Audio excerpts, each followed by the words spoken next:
everybody.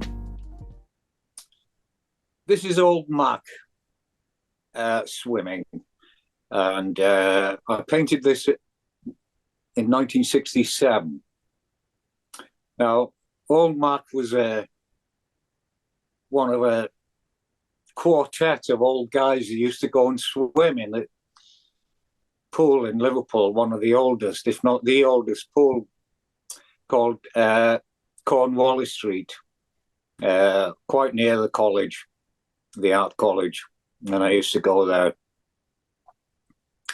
And we used to shower afterwards and, talk and so on. But old Mac kept on swimming away up and down the pool. And actually the water was that kind of greenish colour. I think it was because it was seawater, or treated seawater, of course. But now, Cornwallis Street was, there was a whole sort of every quarter of Liverpool, every part of Liverpool, it had pools attached to the wash houses. And I worked in quite a few of them, actually. But old Mac, was an Olympic and the British plunge champion. Now, the plunge was an event that doesn't happen anymore. And basically, what it is that you stand on the side of the pool and just dive in, a kind of flat racing dive. And then you just continue diving. Wherever you stop, it's measured. I don't know why they've stopped doing that, but he was the British plunge champion, and he was as deaf as a coot, just a little bit like me. But so it was 67 when I painted this, and he must have been in his 80s. So now I'm him, and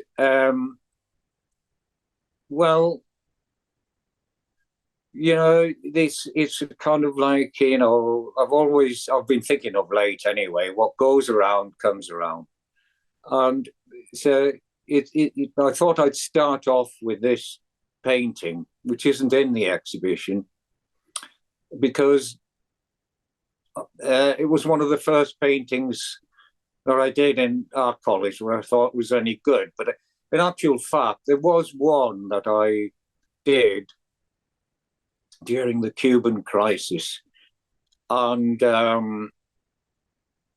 when we all thought that we're just going to be obliterated any minute, and it was a painting of an empty studio. We'd been set this task, and anyway, I made this painting, and it seemed to me that the first time that I'd made a painting where colour seemed to sort of reflect the tension, either a physical tension or a kind of psychological tension, if you like. But anyway, that painting is no longer, at least I think it disappeared. I think it might have been stolen. But if somebody's got it now, I hope he's enjoying it, the bastard.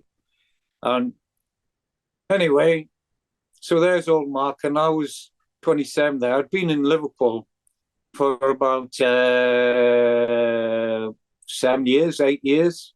I'd gone to Liverpool at 16 to work as a police cadet, believe it or not.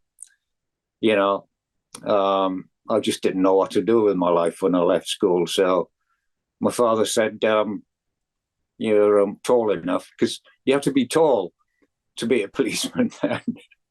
Why don't you become a policeman? So I went to, and that's what I did initially until I went to art college in 1960.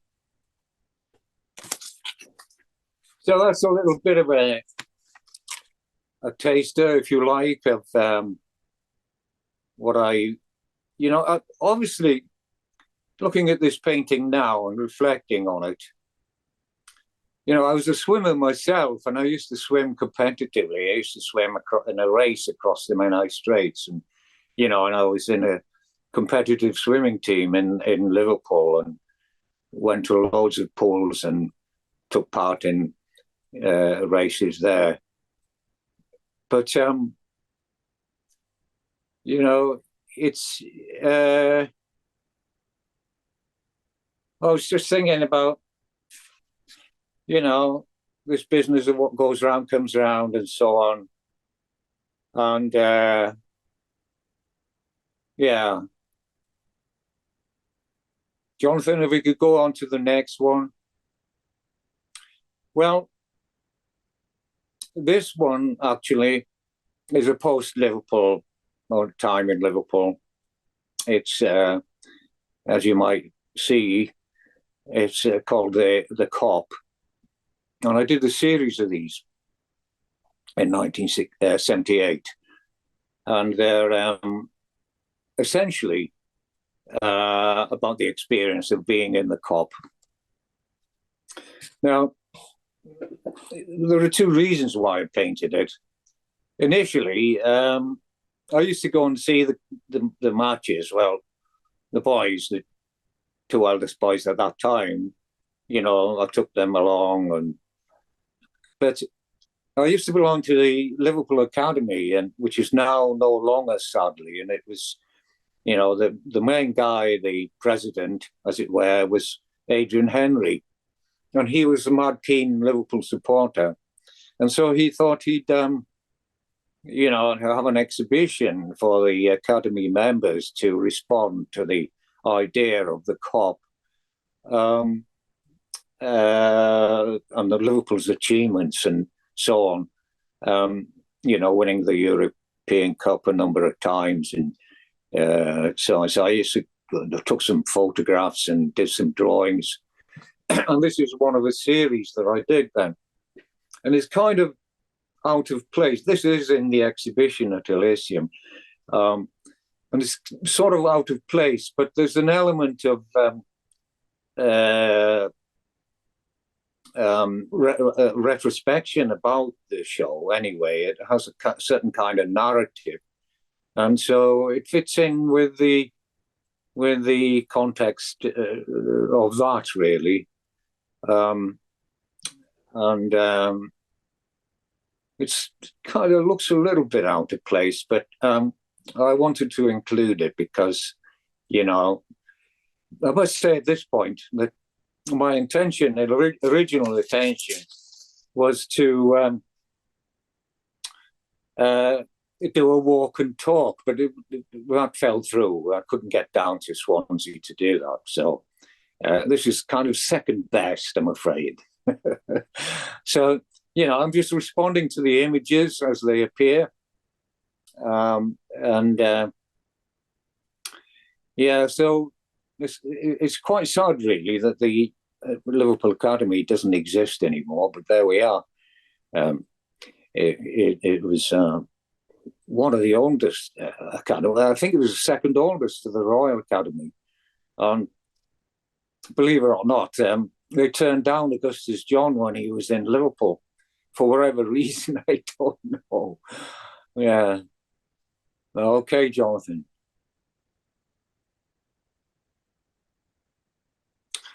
Well, Jonathan, these works are at the Elysium in a little space. And Jonathan, you said that it was the quiet room, I think you said, was it, or the chapel of rest. And it is a quiet space. And most of the images in that space are essentially severed heads. I'll come on to that later. But so what you can see on the top left is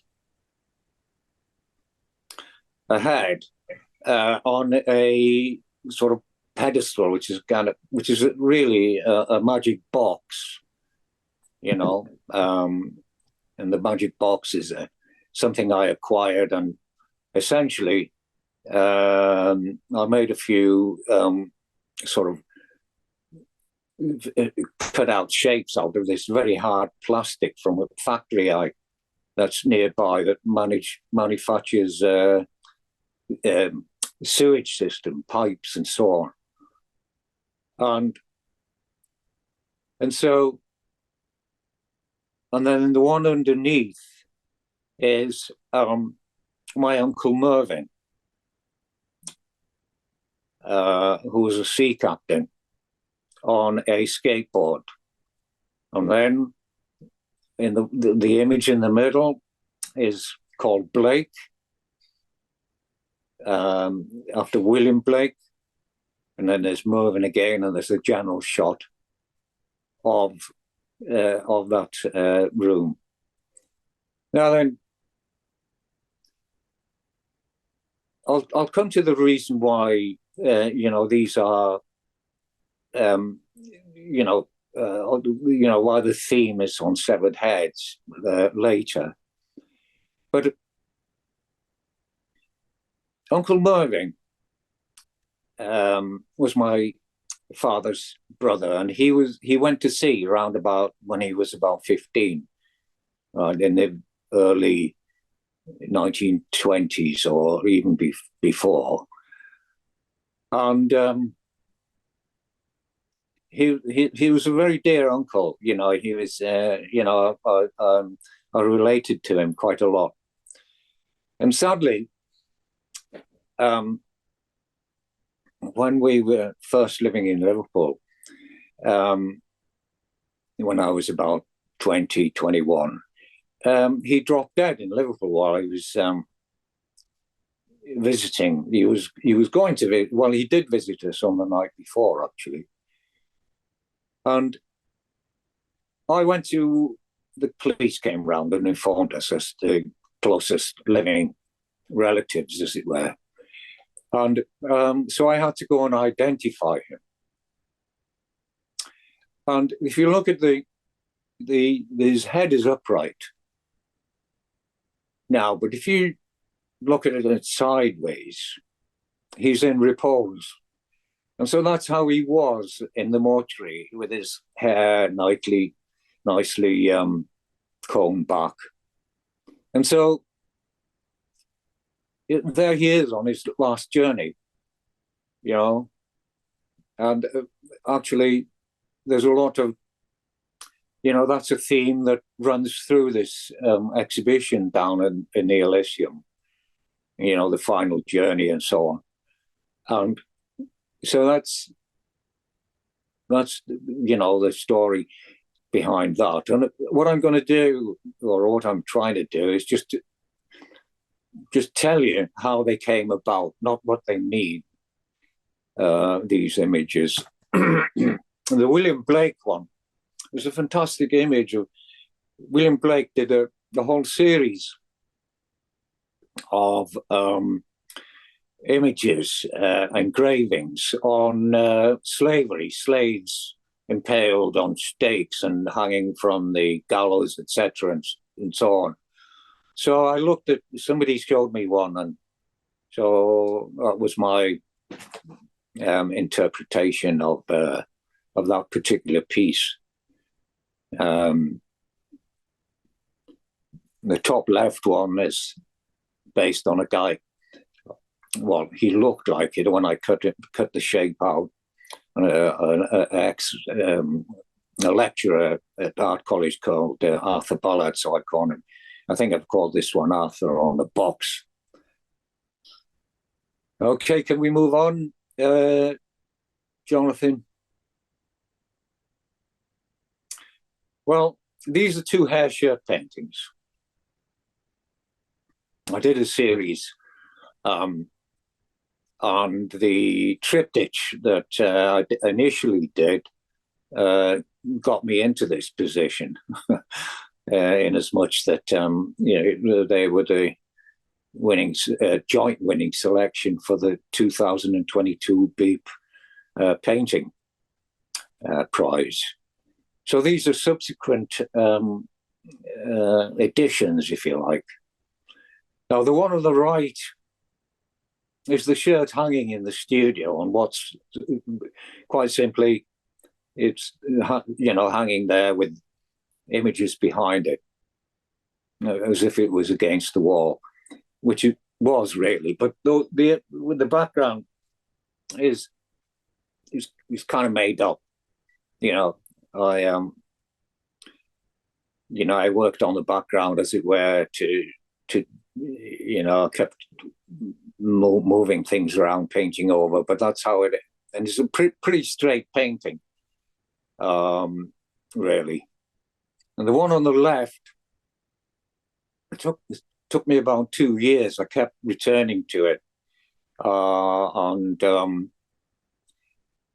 adding to it and so on. It's called the Yellow Shirt. Now, they're both hair shirts. The whole series is called Hair Shirts. And I had a shirt that was accidentally acquired a coating of hair, a dog's hair, in the wash. So it was hanging up in the studio when I was intending to, lint the hair off and so on. But it acquired a presence of its own. So I did some drawings, and then I thought I'll do some paintings, and that's how it just came about. So the one on the left it's a much more kind of like high. The colours are in a higher key, and so on the top left there, that's me wearing a kind of a piece of fabric as a sun protection and so on. And on the top right, actually, is a monoprint of my father. I did a painting of him, which is actually the model for that painting of the monoprint was a piece of sculpture done by one of my sons, Johan, for his GCSE of his granddad. And the actual head, in plasticine, and the plasticine head itself is in the National Museum collection in Cardiff in a piece called Bertarelli. And so, you can be, there's a reference to Picasso there in the middle there behind the hanging bit of the coat hanger. There's a bit of Gaston there to the right. Hetty Van Kooten is there, who's I did a bit of work on that project, very interesting project that Jonathan initiated about Hetty Van Kooten, the famous French artist, which was shown at the Elysium a few years back.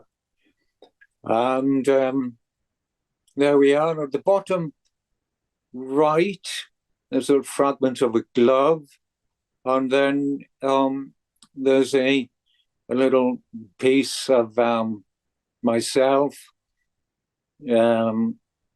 peeping over an image that I painted, a self-portrait that I did based on a Velasquez painting of a dwarf, and so on and so on.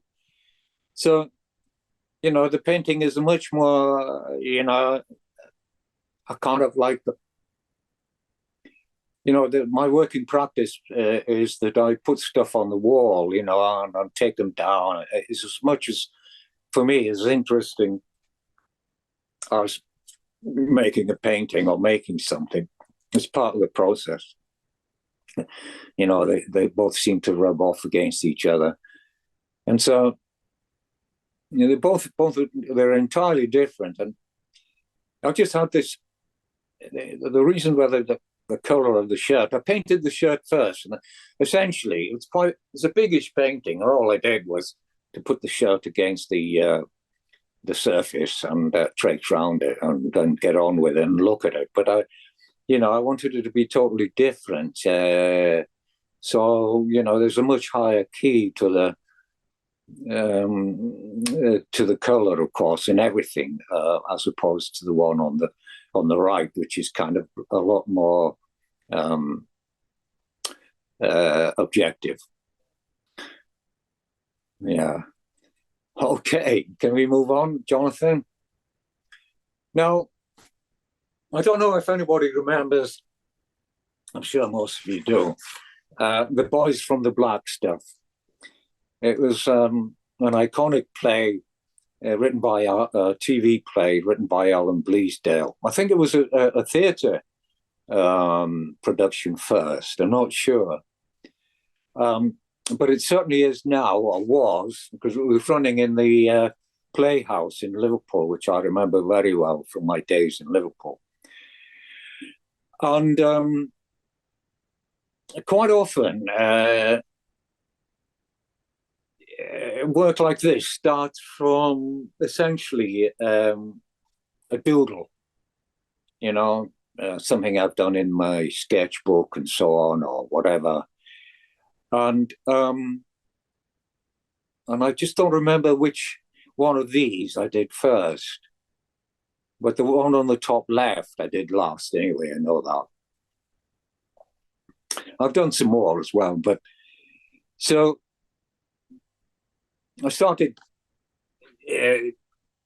making these paintings, and I realized that one of them, the center one, looked like Yozza Hughes, and from the Boys from the Black Stuff. And the Boys from the Black Stuff, by the way, for those who are not familiar with it, is about a group of essentially unemployed men trying to make ends meet in the dark Thatcher years. And the black stuff refers to the Tarmacadam. They worked in gangs, on motorways and roads and so on, and they all. Yozza Hughes has this idea that he's going to make a quick, easy money by working on people's driveways, with some knocked off black stuff. Anyway, so these are kind of, they sort of evolved. So there's Yozza there in the middle, and on the left there, and there's Shake Hands on the right. Now, Yozza on the one with the cross on his forehead. I don't know if you remember the sequence. There's Yozza becomes increasingly, it's such a powerful play, and he becomes increasingly disillusioned, and because everything goes wrong, and he becomes more and more desperate, facing eviction from his house. His wife leaves him. He's got 2 young kids, and he goes and sees the priest. He's a Catholic, and there's this iconic scene. He's in the confessional, and he's trying to convey to the farmer, to the father, to the priest, that he's at his wit's end. And there's this grill between them. And so he says, I'm desperate, Father. I'm desperate. And so the priest says to him, call me Dan, son. So Yozza says, I'm desperate, Dan. And realizing what he's just said, he headbutts the metal grill screen, and the next shot you get is a cross on his head. So he carries that cross with him, the subsequent scenes. And then Shake Hands is the iconic character in that crazy pub where everybody is, just doing, being themselves. And And there's this big guy who's, all he does is he goes up to people and says, shake hands. So, and Yozza comes in and he shakes Yozza's hand, saying shake hands, because Yozza makes him, fall down and in pain. Anyway, so they shake hands, and he looks quite a bit like him, actually. Okay, then. Well, this one is called a Cwch Ola. And it's one of these pieces that probably won't exist after the show. It can be assembled and reassembled in any kind of configuration. And it's one of the pieces I was working at home. And I set it up outside the studio and working on different configurations. And I knew it was going to be different when we went down there. And I set it up with when we were down with my son Jon, and he came up with this idea of having the extended pieces of wood down there at the bottom there and so on. And it's based on the last journey that we all make. And I remember, when I'm making something, I don't plan things out. The story comes afterwards, or the theme even occurs to me afterwards or during the process of making. But one of the things that I remember from my youth is that there was a pub in Caernarfon called the Newborough, and they used to have lock-ins and after hours, and they were quite respectable lock-ins, really, because we used to go upstairs to the pub, and quite a few people who became very notable. If they weren't notable then, they certainly became notable. And I remember there was Mynydd Edwards, who was a singer with a beautiful melodious voice. But anyhow, and people used to read and sing and so on and tell stories. And there was this woman, and she sang this most, it was so powerful.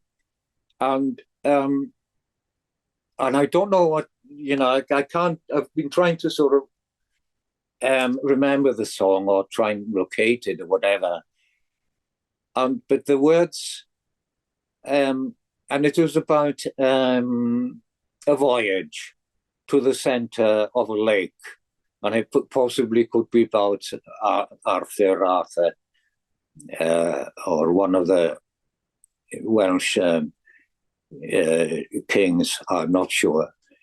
And, this last battle, and they were carrying his corpse over to the center of the lake to bury him on this island in the middle of the lake. Anyway, I'll never forget the words in this song. Ac angau oedd y captain. Death was the captain of the ship. And so, things like that, they occur to you. I never make things really to make a certain point. The point becomes, if you like, the point at the end of it. Yeah, so it's made out of pieces. There's a number of pieces there that I found and acquired and so on. An old work table, a blue one, and some very old children's go-karts and things I found on the beach and so on.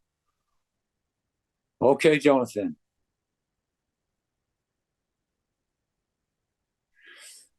Now, this one is called Strike. And it's one of a series of pieces that I made, I guess, which are in response to the situation that we're all in now. to the wars that are happening around the globe, and particularly in Ukraine and Gaza.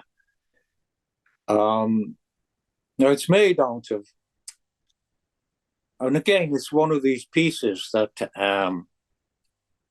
I assemble and configure according to how I think, it's best going to work. And if I show it again, it could configure in a different way. But these are made out, again, from these very hard plastic pieces, that offcuts and so on. I got them to make an actual piece, one of these pieces for me at this factory that's nearby down near Mynydd Llandygai, where I live. Anyway, so it's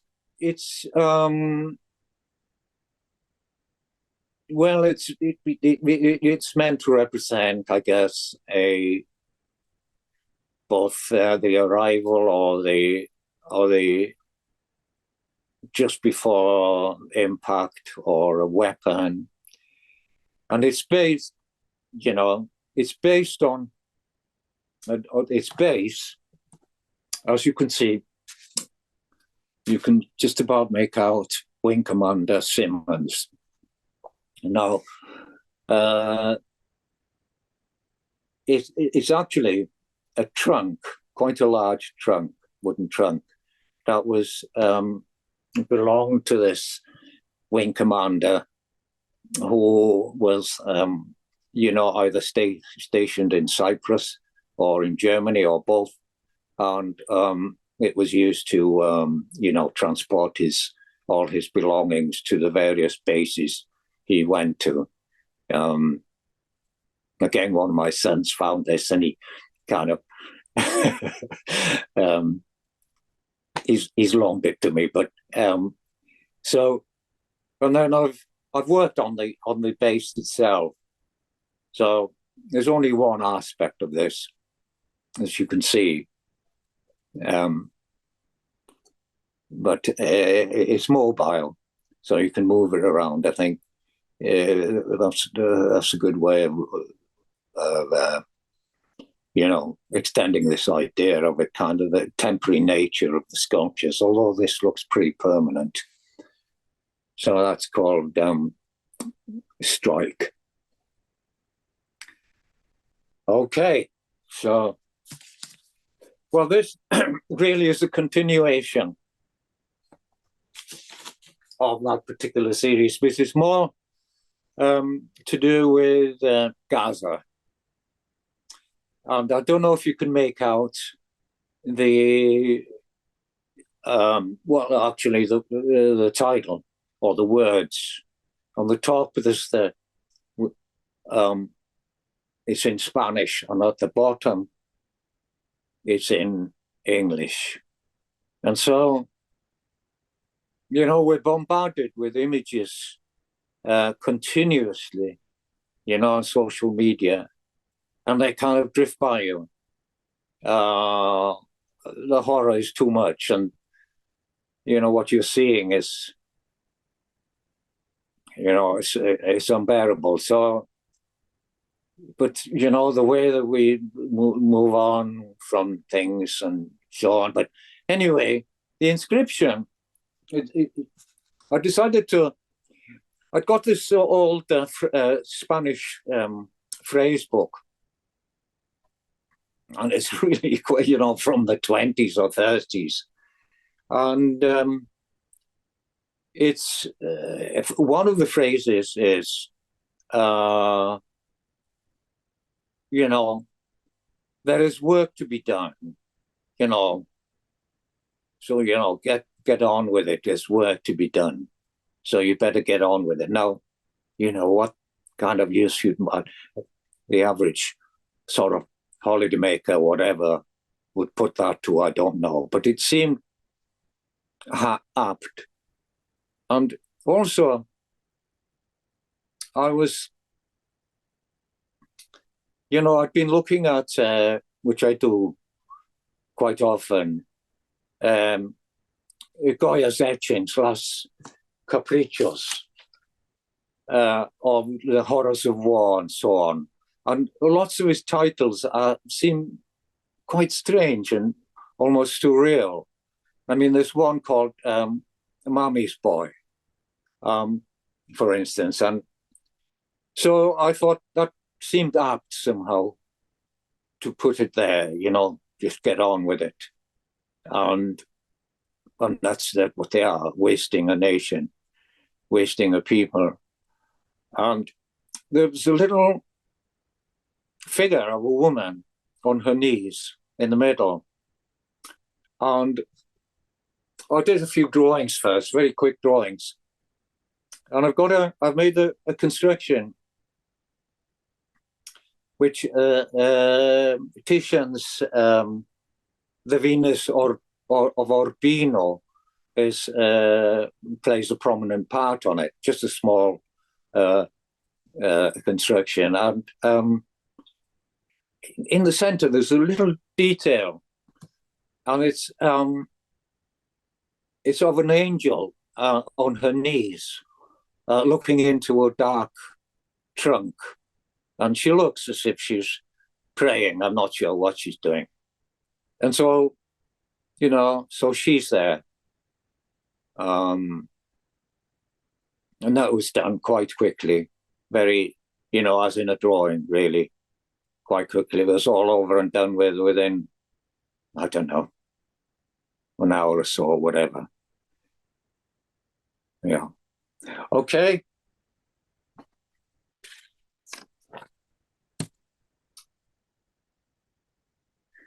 Now I've called this, it's not such a brilliant photograph, but there's some reflections in it. But this is called Thank You, Kurt. And it's part of a number of works, really, on paying tribute to certain artists, almost like monuments to them. And Kurt Schwitter's I'm very fond of, and I went to see the Kurt Schwitter's exhibition down at Tate's Britain a few years ago. Schwitter's in Britain. It was a fantastic exhibition. And, so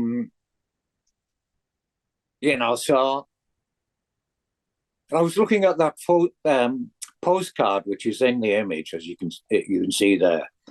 And it's shows multiple images of him. And what he's actually doing is reading a poem that he called Urzunit. And I hope I've got that right. And it's a sound poem, and it's entirely based on sound and guttural sounds and so on, So I think one line goes bing bing bam bam bam blam bling bam bam bam bam beep bop bop bop. And he actually recited this at an event when he was in Britain. Of course, he came to Britain to fled the Nazi occupation. First of all, he fled his own country from Hamburg, I think, and then went to Norway. And then with his son, he came over from Norway to Britain. And of course, he started the Dada movements, really, or was one of the Dadaists anyway. And, essentially, the found object was, he made, that was his kind of modus operandi, if you like. But anyway, when he was reciting this poem out, some people got up and left the room, But anyway, so the way I constructed this was, you can see there's one painting on top of another, and this postcard, another round circular painting. They're all on wood, apart from the postcard. And so I was trying to make a portrait of him based on the postcard image. And the first one I just put to one side; it didn't work. And I started on another one, which I thought, yeah, that's okay. And so I just put it all over the first one, and I thought, well, that looks interesting. I think I'll leave it like that. And then it just so happened that I'd done this circular piece that had no relation at all to to what I was doing. I just saw it and I put that there, and then stuck the card there, and that's how that came about. And it's a tribute to Kurt. And I remember, just as an aside, really, and a very important aside, I first got to hear about Kurt Schwitters in Liverpool in the Art College in 1960. And a very dear late friend of mine, Ulrich West, came up to me and said, "Hey, have you heard about this guy called Kurt Schwitters? You've got to have a look at him. Come on." And so that was the very first time I heard about Kurt Schwitters. And I got it specially framed by a friend of mine. And it kind of looks funereal. I was thinking maybe I'd get a pair of black curtains so that it could drape over the picture next time I show it. Okay, Jonathan. I'm saying okay, Jonathan, by the way, because I couldn't get my head around doing a PowerPoint, and he's done it for me. So every time I say okay, he moves on to another image. Okay, well, these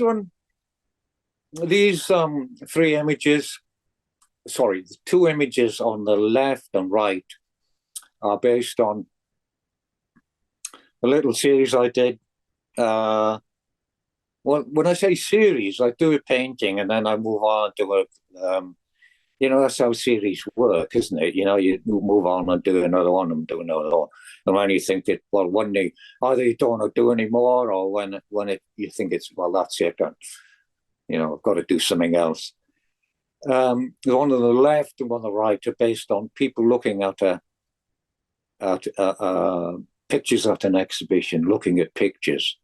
And you can think of Mussorgsky's piece of music, pictures that are at an exhibition, if you like. And so which interests me are people looking at work, because I do look at people looking at paintings quite often. I remember seeing an exhibition recently of Sickards in the Walker Art Gallery, and there was this extraordinary looking woman. She was extraordinary in the way she dressed. She was just, I couldn't take my eyes off her. And I'm sure she thought I was following her. And then in the end, I said, "Can I take a photograph of you?" So I did. But anyway, this one, actually, on the left here, I've called Arthur Ballard sees an Alan Davey, the great Scottish painter. Arthur Ballard sees an Alan Davey and thinks, "This is the dog's bollocks." And so Arthur Ballard was a tutor of mine at the Liverpool College of Art, and he was a legendary figure. He was a great tutor and a great character and a very talented painter. And I just, it's based on one of those cut out flat pieces of sculpture I made. And to me, it looked like Arthur Ballard. He liked to drink or two, Arthur. And he's, as a middle-aged man, with a barroom tan at an exhibition, coming across a painting. As you can see on your right there, a little bit of an Alan Davey. which I did from a postcard. The one on the right is just called Man Looking at a Painting. And that's just, it came from a doodle I did based on a number of drawings about people looking at paintings. So that's basically it, really, a guy looking at a painting. The one in the middle is called Slabhead, because I've been doing these decapitated head paintings, and it does. I've got a hat like that, which I wear sometimes, and I think I used a one of those flat pieces of plastic heads that I did to trace it out. I think so, and it's done in oil and enamel, and so I put initially it didn't have a hat, so I put a hat on it, and the background is like these ceramic tiles you get in butcher's shops, so that's why I call it slabhead, a head on a slab. And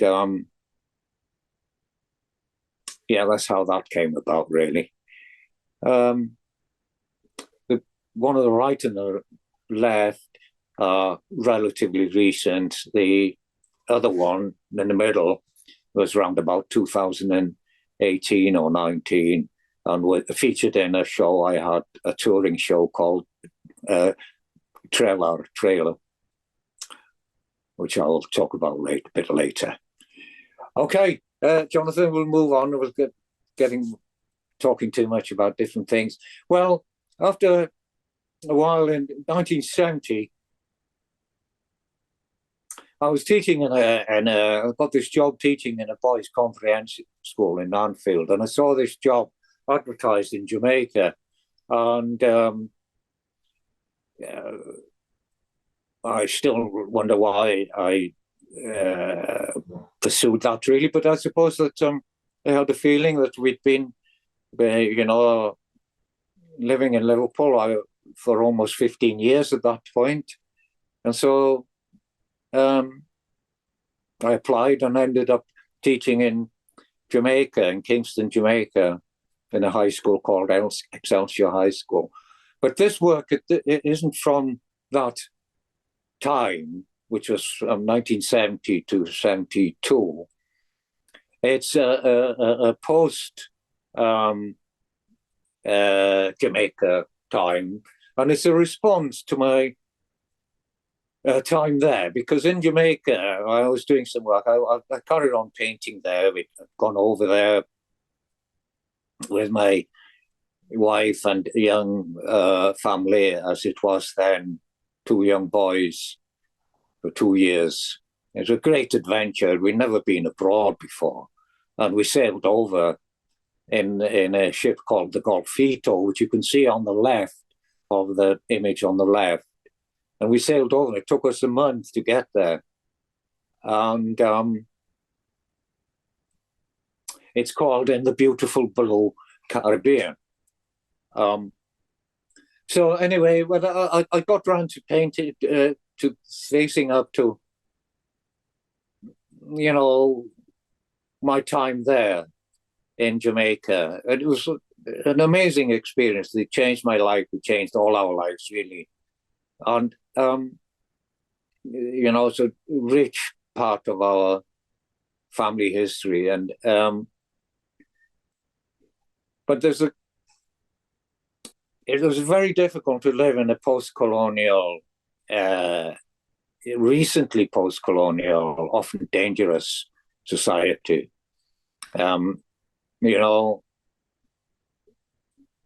Even, in those days, people, they didn't talk about slavery or their past and so on, the friends of ours. It was a subject that was almost eschewed, and so This is a response to the time that we were perhaps coloured by a certain event, because there was a great deal of violence in Jamaica, and unfortunately, we were caught up in it, which involved in a very serious incident involving a machete, or which could have led to my decapitation, actually. But I'll talk a little bit more about that later with the next image. But the image on the right, by the way, is of me swimming in this beautiful blue Caribbean that I did again after I came back from Jamaica. And then the catalogue on it is a catalogue, the red image, that the Jamaican on that the catalogue there is from a play that was written by Barry Record, a playwright, called In the Beautiful Caribbean, which was a very which was a very strong and powerful indictment of what had happened to Jamaica as a post-colonial, the way that the foreign companies had taken over the bauxite industry and so on and so on. And he was talking about Cuba being a model that Jamaica. We went to see that play, and it was so I kept so that's part of it, and then there's the map of Jamaica and so on. So and then underneath the image on the right there is my father, who was that appears again on as a severed head. Yeah. Okay, can we move on now, Jonathan?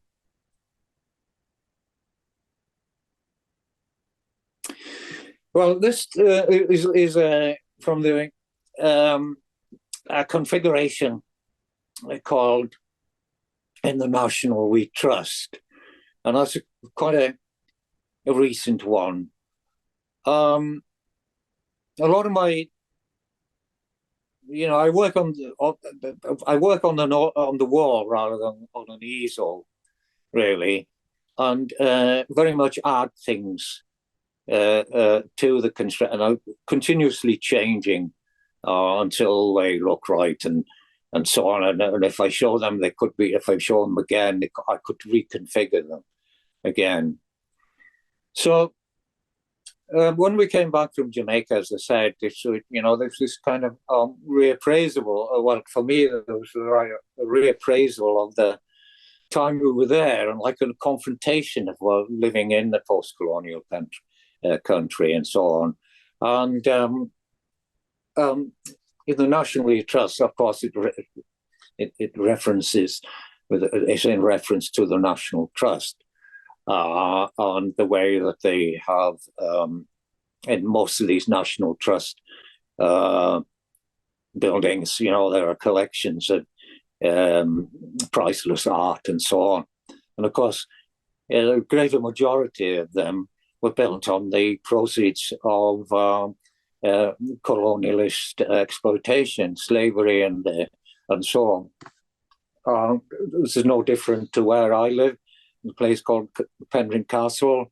Lord Penrhyn made his fortune out of the slave trade and the sugar industry, and his castle, which is a summer retreat actually, is full of trophy art. So there's all kinds of references there. The top bit, the floral pink flowers there, is based on a sampler from a company that makes called Little Green.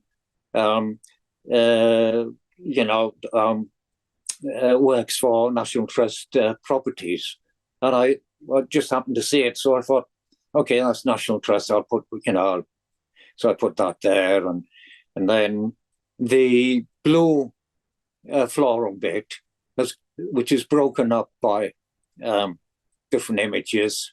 There's a couple of there's one there, a little image of by Sickert of an actress called, a Welsh actress as it happens, called Gwen John in a play by Marlowe, Christopher Marlowe, Elizabethan play. And Gwen John actually has her origins was in Bethesda, and here in Bethesda, her father came from there. Anyway, and so you have the image of the slave, which is painted on loud in the centre, and so on the figures there, which I found. And so it's like a commentary on that. And when we came back from Jamaica, I remember standing in the field once in our house and thinking there was a certain serendipity in it all, and that I've just come back from Jamaica, and on emancipation there, the slaves were given this useless land to build their own dwellings on. And of course, where we live, Mynydd Llandygai is high up, is over 1,000 feet up, and unprocessing land right next to the quarry, which the Lord Penrhyn had basically developed and acquired the land and so on. He had the village. Our village is based on a certain prescribed or pre-designed plan by his architect. The quarrymen built the houses themselves, and then were charged rent for their own labours for the rest of their lives. So I thought this was, so it's a kind of commentary on that sort of cyclical element of history. That the one on the right is called Virginian Pleasures, which is based on an image of a 18th century image of a white man embracing a black woman. So I reversed the positions there of a young black man and an old black white woman. It's, they're not trying to say, maybe they're saying something very explicit, maybe they're not, but you just react to how as I say, I don't plan things out and set an agenda. The agenda becomes something out of your working process and what goes on in your head. Okay, Jonathan.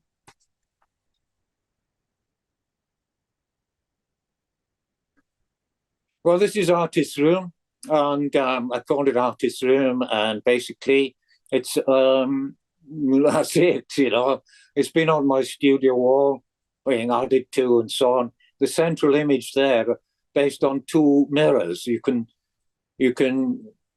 see possibly, or maybe Jonathan's in there because he took the photograph, and there's some reflective bits there, which is still extant. So the top half of the painting, which is me looking at me, as it were, I've just painted onto the mirror, and then you can see my legs, and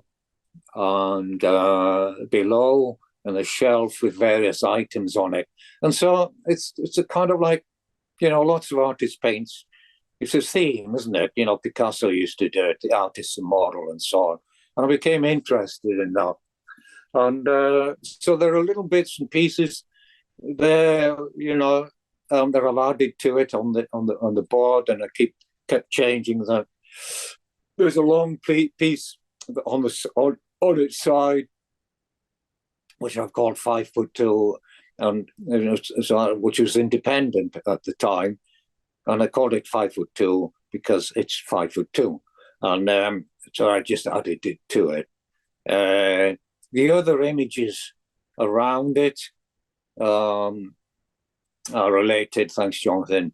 There's one little one there on the left there. It's part of the artist's room there, which is a painting of a painting, if you like.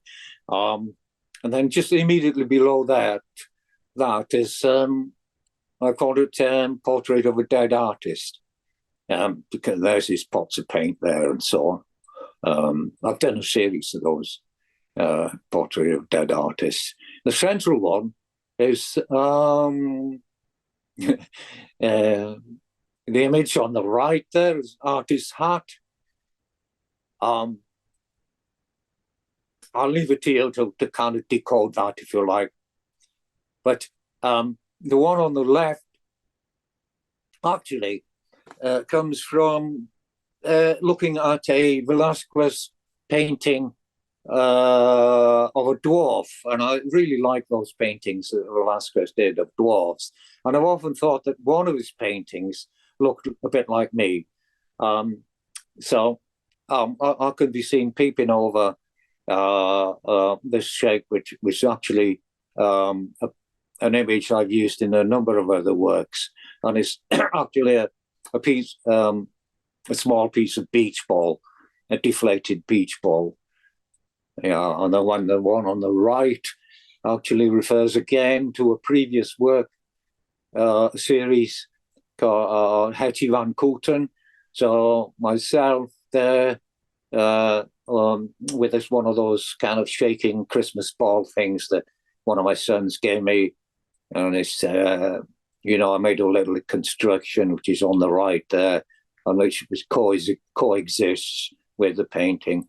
So I quite often do that, make things and then paint them.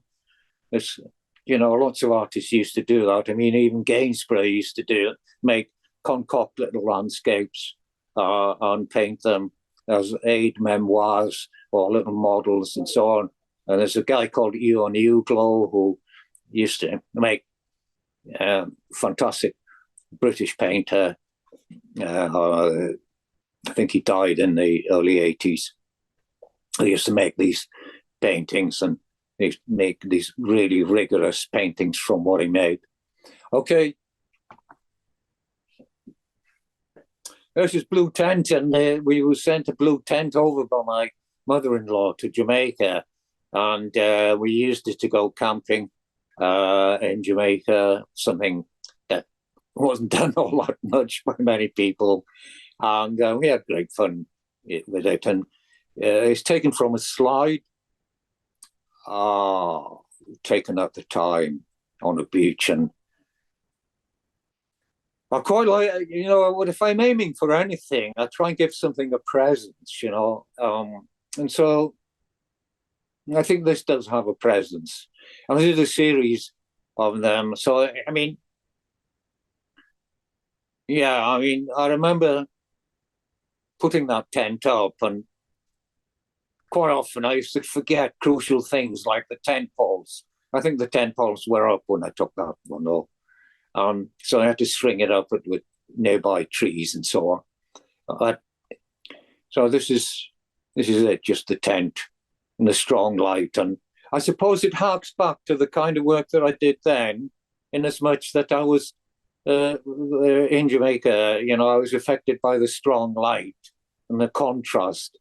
And, if there's one word that you can use about the West Indies, for me anyway, is the word contrast. The contrast of light, stark light, and and the contrast of the way of life and so on. The contrast between the rich and the poor and so on.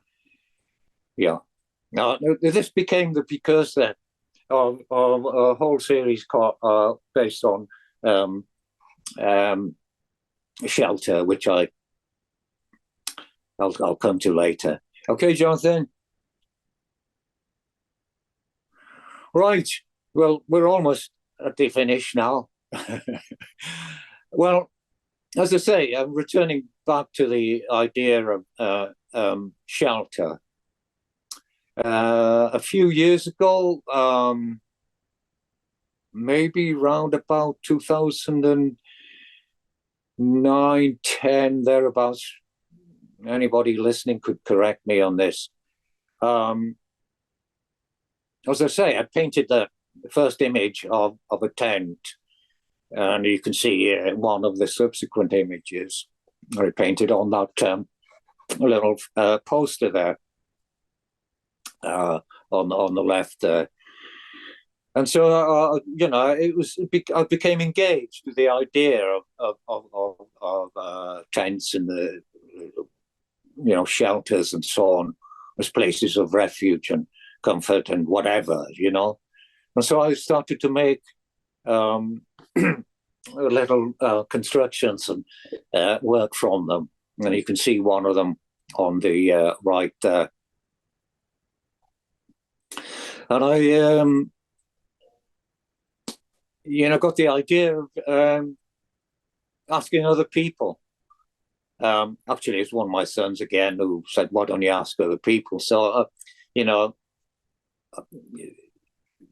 so it became to make shelters and to, so I did. And then we got this idea of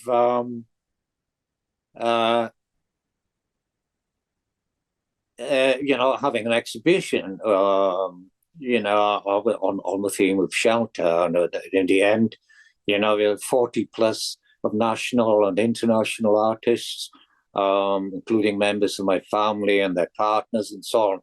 And it was a very stimulating experience. It was the first time I'd worked on that sort of scale with other artists. And it was great seeing, the work. Basically, I devised a brief to send out to artists, and they responded. And it was shown in Gallery Caernarfon initially, and then in the Mostyn Gallery the year afterwards.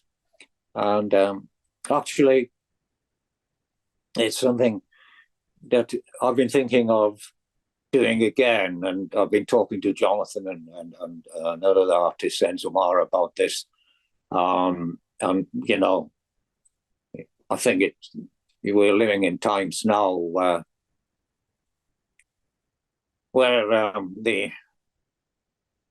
it seems appropriate that it would be worthwhile doing anyway, and it could happen. Who knows?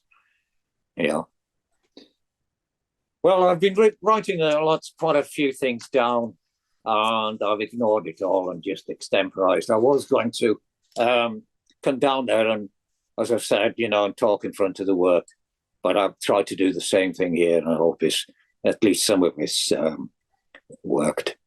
So that's basically it, Jonathan. Okay, thank you. Diolch yn fawr iawn.